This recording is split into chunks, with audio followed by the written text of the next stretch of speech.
Call halal la Yahweh, by Hashem Yahawashi, Waha, Recha, Kodash. All praises and glory go to you, Lord. Double honors and respect go to our apostles, elders, bishops, teachers, the men of great millstone. To you I say shalom. Salutations to the hopeful elect. It's your brother Amraya, and I wanted to touch on the subject of rebuke today. All right. In this truth, I myself have been rebuked before. All right. Other brothers no doubt have experienced rebukes as well. All right. When you're going off, one that loves you rebukes you to get you back in order. Okay. And not every rebuke is going to be polite or, politically correct. Sometimes brothers have cussed other brothers out. It seems to come from a place of anger. All right. But ultimately what I've learned while walking in this truth is rebukes come truly from Yahweh by Hashem Yahawashi. All right. And though he used men to do it, you got to really examine yourself when you are rebuked. All right. The goal is not to, get rebuked and then you sit back and you want to go and look up 100 different ways you can return the rebuke, or sit down on your saddle and hold grudges about the rebuke. All right. These things are for the worldly. All right. Those in the world, 2/3. All right. So you're obligated not to bring that old man into the truth. All right. You can't put new wine in old wine bottles. This is why you must be born again. All right. And from time to time, disputes and contentions will happen between brothers. A rebuke may occur.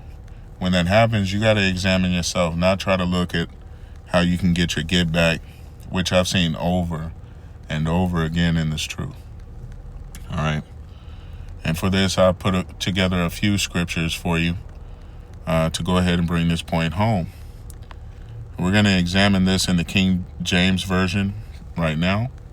This is Proverbs 18, and I'll begin at verse 18. It says, "The lot causeth contentions to cease, and parteth between the mighty." All right. Now, this has a certain understanding, but casting lots is like gambling. All right. Rolling dice, etc., pulling straws. All right. It causes contentions, problems to cease. Sometimes you got to just flip a coin. And ironically enough, it says that quite literally in the New Living Translation. So you flip a coin for the problems to cease and parteth between the mighty. All right. Because you got a lot of alpha males in this truth. All right. This is who the Lord is called, the meek. Those wild horses that have been meekened or tamed.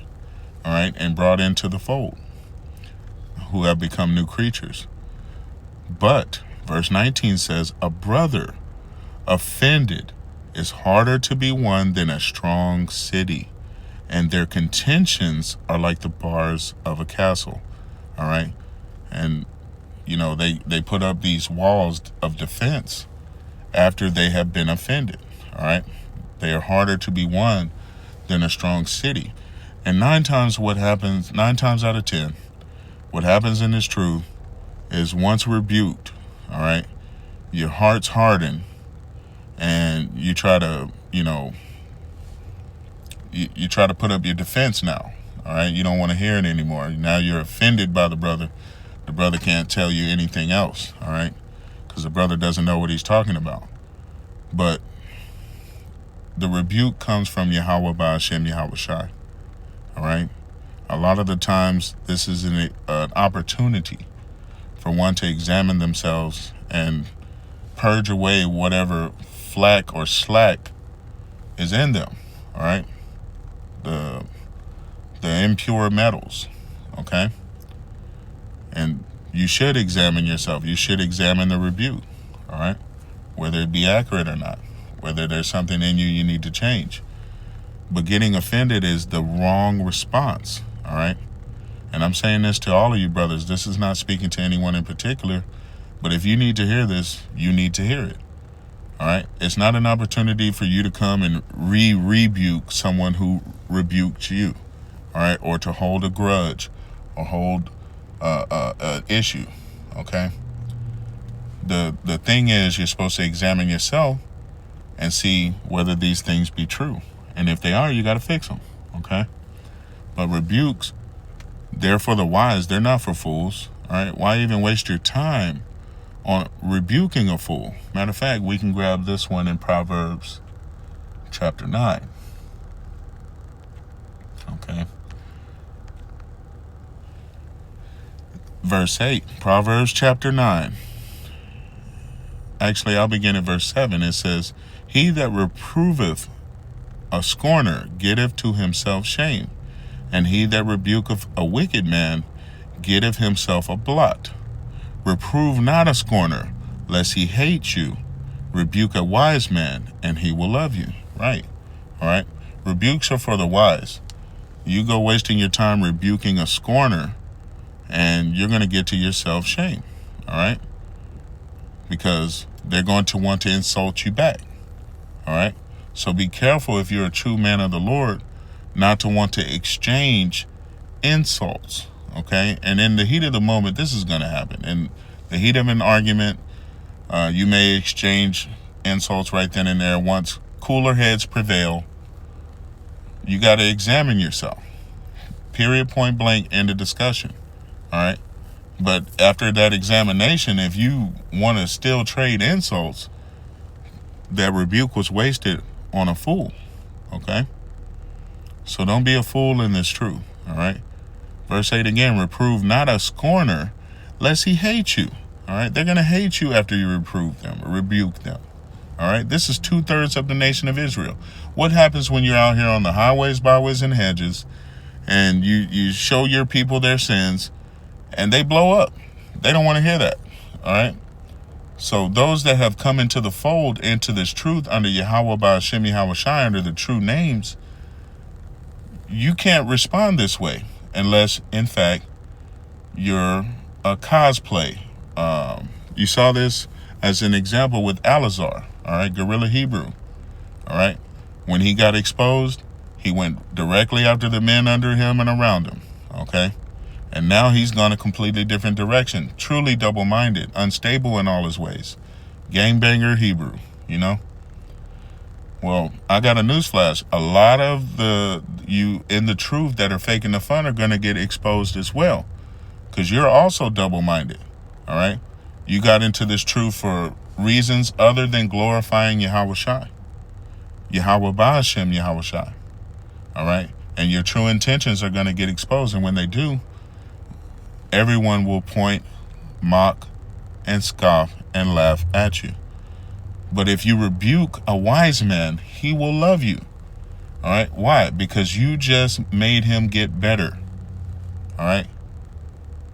You got to take these rebukes and get better. You don't take these rebukes and go start holding grudges against the one that rebuked you.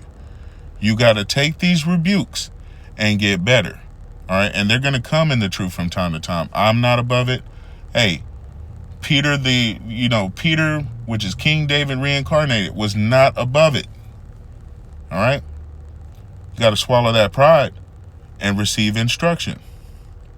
Verse 9, Proverbs 9:9, give instruction to a wise man, and he will be yet wiser. Teach a just man, and he will increase in learning. All right?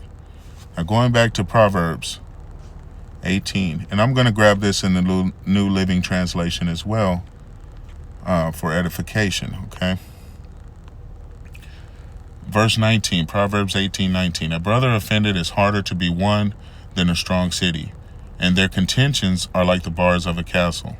A man's belly shall be satisfied with the fruit of his mouth, and with the increase of his lips shall he be filled. Death and life are in the power of the tongue, and they that love it shall eat the fruit thereof. All right? So we are to speak according to this word. All right? Try to keep it simple. All right? In the best way possible. All right? Rebuke should only come if honestly you are trying to get your brother better than what he was or what he is. Okay? If you're just rebuking out of emotion and all of this other stuff, truly that is unneeded. I myself can be guilty of that. You know, it builds up in you and you want to not saying what is truly bottom line of the rebuke. All right. However, when you are rebuked, you are to take it and analyze yourself. Okay. Because somewhere in there could be some truth that you need to acknowledge. All right. Let's grab this in the New Living Translation. This is Proverbs chapter 9, and obviously this is New Living Translation, Blue Letter Bible. All right. And I'll begin at verse 7. It says, anyone who rebukes a mocker will get an insult in return. Anyone who corrects the wicked will get hurt. So don't bother correcting mockers. They will only hate you. But correct the wise, and they will love you. Right? Don't waste your time on mockers, scoffers, those faking the funk. All right? And their reactions will let you know. All right? But you want to rebuke the wise of the men. All right? And this, you got to examine. All right? Only your interactions between you and that individual will let you know whether this is a wise man or a fool. Okay? Going to Proverbs chapter 18.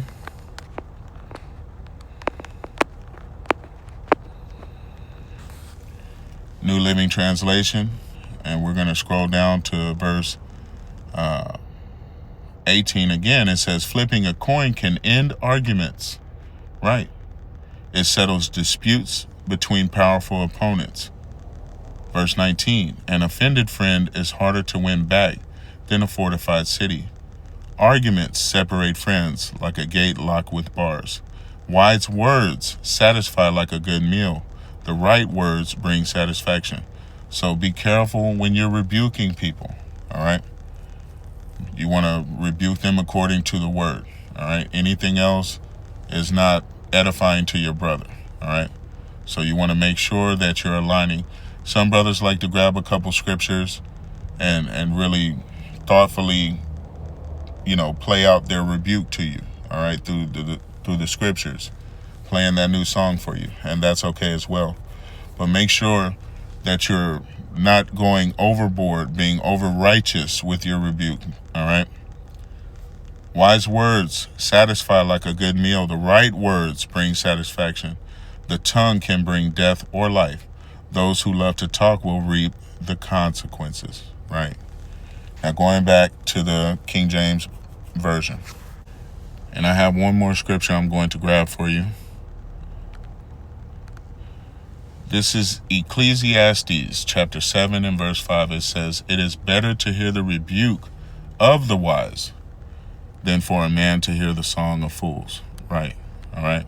It is better to hear the rebuke of the wise, all right, than to hear the song of fools. All right.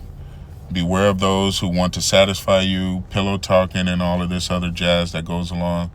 And, they're not rebuking you. They're only playing you songs of a fool. But those that love you are going to rebuke you. Don't be blinded. All right. Sometimes you may not like the rebuke. And sometimes you may, Salakia, my fuel gauge is coming on. But sometimes you may not like the rebuke. All right. But if the brother loves you and he's wise, and he is, you must at least examine why he rebuked you. Okay. When it comes to others, they may not rebuke you because they are playing you a song of a fool. Okay. Hopefully this has been edifying. Until the next time, shalom.